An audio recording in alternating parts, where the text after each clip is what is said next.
గమనం మలిచే మలుపుల పద ఏ ధర్మం కోరే సత్యాగ్రహమై పదులుగా పద సంక్షేమం కూర్చే సేవా గుణమై అదనుగా పద ఏ పిడుగుకు బెదరని సాహస యోధుడివై పద మరుగులో నిలవని రేకువ సూర్యుడివై పద ఏ చెట్టు కొంగు లేని జన సైనికుడై పద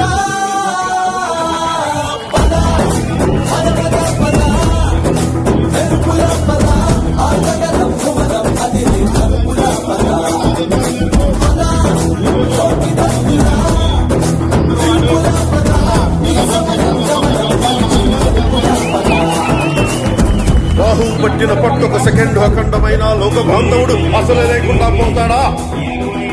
మూర్ఖుడు గడియారంలో ముళ్ళు కదలనీకుంటే ధరాగమనం అంతటితో తలకిందైపోతుందా? కుటిలాత్మల కూటమికి ఒక త్రుటి కాలం జయమొస్తే విశ్వ సృష్టి పరిణామం విచ్ఛిన్నమవుతుందా?